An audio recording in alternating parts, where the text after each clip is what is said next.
coffee cup's good. There's no branding, there's no name. It's okay, people drink. I need coffee. I got 4 kids. Expect me to make a key lime pie at 1 in the afternoon in a gown without a secret coffee hidden here? You guys are nuts. Hello, Vogue. I am Blake. Welcome to not my kitchen, but we're gonna pretend it's my kitchen today as I take over and make you a key lime pie and then also my special secret lemonade recipe, which won't be a secret anymore after today. So let's get started. So for the crust, we have graham crackers, we have macadamia nuts, an egg, bourbon vanilla extract, and then just like a flaky sea salt. Oh, butter. Goodness gracious, the most important ingredient is butter. Salted butter. I don't mess with unsalted butter. I would love to tell you the amount and the quantity that I use for my recipe, but it's really to taste. Just pay really close attention and then guess. So I like to do my graham crackers and my nuts in batches so that it can stay light and fluffy and it doesn't get oily. This is such an aggressive food processor. Food is probably the most central part of my life, food and family, but those are completely intertwined because food was so important to me growing up because my mom is an amazing cook. So this is my version of my mom's recipe, but really when she gave it to me, I realized it was just a lemon icebox pie recipe that she added lime to. Oh, it's just so divine. My gosh, this is not my food processor. What is happening here? Hold on, I got this. Nope, I got it. It's okay. Almost there, guys. These are macadamia nuts, by the way. So I'm probably gonna use, what's that? A tablespoon and a half? Okay, whoop, I'm doing more now. Let's say 2 tablespoons for now. I don't know. So now I'm probably at 3 tablespoons, 4. We're gonna say 4 tablespoons of macadamia nuts. This is not a tablespoon, I'm lying to you guys. Now we're gonna add butter. This right here is not gonna be enough. We're gonna put this in and then movie magic's gonna happen and more butter is going to appear. Et voila! Magic. That's looking good. You know, it's like you can grab chunks of it. Now we're gonna do an egg. This is too moist. I need more graham cracker. You guys, I'm gonna make a recipe with quantities. I'll sneak it in. Nobody needs to know that. We're gonna be like, perfect, this was perfect. No, we'll tell the truth. Now I'm gonna add a little sea salt too, like a fat pinch. And then I'm gonna do another fat pinch. This is the most chaotic recipe. At least I know when I die, my kids will really miss me because they're never gonna be able to recreate this. Let's try it. That's really good now. I'm very much a perfectionist and my mom would always say to me, you can't mess it up. And as somebody who feels like they can really mess things up a lot all the time because even when I do something that feels like the best I can do it, I still feel like, oh no, I could do it better. Part of growing up has been learning like you can mess it up and that's okay. And here's my pie crust. We're gonna throw this in the freezer. Sorry, we're not gonna throw this in the freezer. We're gonna throw this in the oven on 350 for like 8 to 10 minutes. Bye. So the best part of cooking in the Vogue kitchen is when you walk away to the oven, you come back and all your ingredients are laid out for you and your new appliances are there. So I think I actually might cook here more often. Okay, so we are going to make the filling now. And the filling consists of lemon, lime, sour cream. This is Cool Whip. I don't know what Cool Whip is.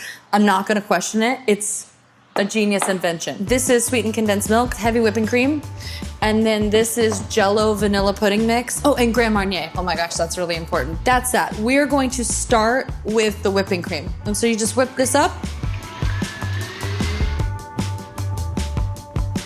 Oh, look how pretty that looks. Oh my gosh, it's like the opening of Willy Wonka. This is really the only reason I'm here is to talk about food.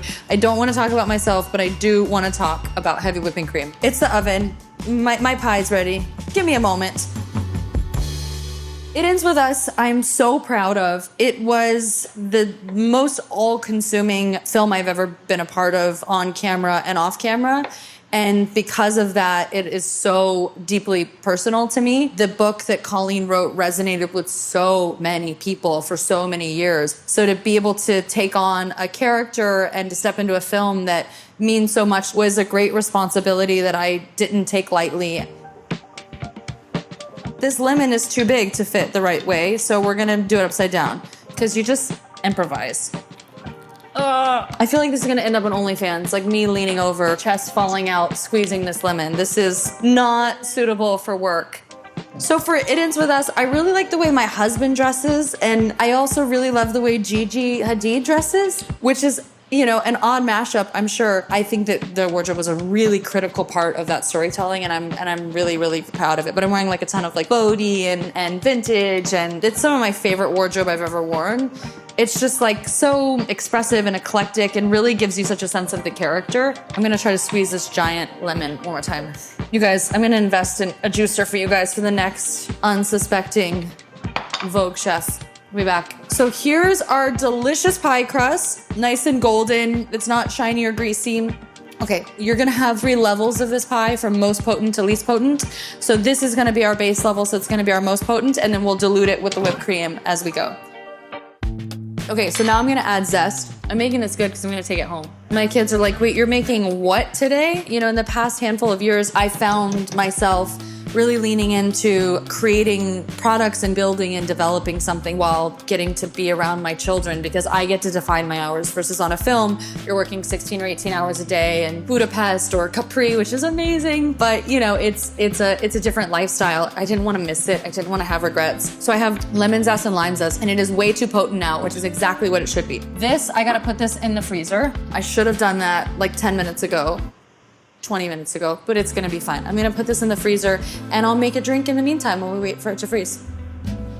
Drinks time. I am in a household with people of all different ages, all different preferences. So it's easy if you just create a base and then sort of modify per people's preferences. Okay, so I filled this with ice, and then we have Betty Buzz. These are the lemon lime club sodas. My secret ingredients are bourbon vanilla extract, butter extract, and bourbon smoked sugar. The other secret thing that I do is lemonade lemons, but I use Meyer lemons as well, and then I'll use a little bit of orange. Okay, I'm gonna start squeezing these for the next 45 minutes because we don't have a juicer. I just did the September issue of Vogue, which is so surreal. I am so grateful and so honored and so proud to be on this issue. Anna Wintour, who I've known for many, many years and has been a supporter of mine since I came to New York, she said to me, okay, do you want to do this with Baz Luhrmann? And I am his biggest fan. I mean, Baz, you can see through his movies, he's all love. He loves that couch. He loves the hair. He loves this person's outfit. He loves the smells. And when somebody walks into a room looking for all the things they love versus all the things they don't like or want to change, it makes everyone feel their best. And I just think that like that principle is just a great thing to carry with you even outside of the work.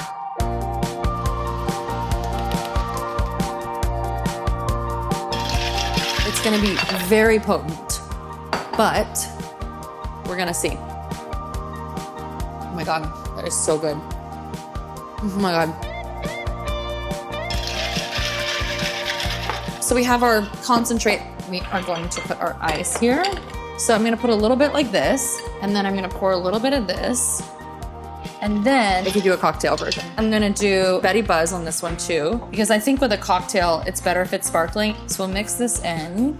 And then I always just eyeball it. Like I said, I'm not a drinker, so I do it to flavor. So I'm going to do, is that a lot? Is that a little? I don't know. But I know what it's going to taste like, and it's going to be great. That was too much alcohol. Okay, here's what we're gonna do. We're gonna cheat. We're gonna go like this. This whole like you can't mess it up thing is a lie. You can mess it up, but you can adapt. There we go. And I think that should be good. So you've got a cocktail and you've got a mocktail. So yeah, someone should try these. I feel like I need an on-camera reaction. Come in here. Wow, that's really good. You should try that one. Did you try any size? Cup. I need a cup amount. We made our drinks. Our pie crust froze. It's not frozen, it's just cold. So now we're gonna prep our pie. I've somehow made a 15-minute pie take 4 hours. My kids aren't normally interviewing me while I make food, so it normally goes faster than this. So you're just gonna fold, I would say like 1 spoonful and a half. That's not a spoonful, that's a spatula full. So you see it's like a little bit more like whipped of a texture now. That's what you want for your second layer. You're just gonna pour it right on top. And now our final layer is mostly whipped cream. It just finished filming A Simple Favor 2. We shot in Capri and Rome. I mean, I really questioned every life choice I've ever made when I was in Capri. I thought, do I live here now? Do I need to blow up my whole life and move my family to Capri? You know, it was such a special experience on the first film, and to get everyone back together again, it's such a special group. And Paul Feig, our director, is again, like, speaking about whipped cream. Chunks in my hair. This is like the PG version of There's Something About Mary. It's just whipped cream, guys. But Paul Feig is just like, he brings out the best in everyone. He really like encourages us to go wild, and like, who knows, for better or worse, this movie is wild. Okay, I'm gonna show you this. This is what my mom calls the S's. You wanna, with your spatula, make S's, and it just makes it look really beautiful. So you do that, and then to garnish it, you just cut slices. Someone pre-cut slices for me because I think they're like, get out of here, you are taking too long. You know how to cut slices, just cut them thin, and then I pull the twist wide. Okay, and then you cut a little heart. One person I wish I could cook a meal for? I mean, really, my mom. She's the reason that I associate food with love. Being able to cook for her and her to think something is delicious is genuinely like the best reward. Here we go. It's a little swishy because it's not frozen yet. Okay, I'm gonna tilt it. It's not gonna fall out. Ready? You gotta tilt down with me now, Brandon. Don't leave me. No, go now. Go now. All the way down. Ready? 1, 2, 3. Boom! It's gonna fall out. Okay, let's freeze this baby. Et voila! We have our frozen key lime pie. Like a miracle, it froze overnight. So let's dig in. We're also gonna cheers for this doggone hair care company, Blake Brown, which I clearly need with all of this whipped cream in my hair. But it has just been such a labor of love, and I'm so proud of it. And you can see that it's actually like not that different than how I cook. It's the layering of all of the different elements for formula, but also for flavor. So I put a lot of love and care into everything I do, and I'm really, really excited for people to try. So here we go. Ooh, it's good. That's amazing. Thank you, Vogue, for having me. Good luck trying this at home. No, really, like genuinely at me if you can pull this thing off with the crazy, chaotic recipe that I just gave you. Thanks for sticking with me through the chaos, and cheers. Oh my God. Eat now. Yeah, you guys come in. I gotta make you the perfect. Someone got some?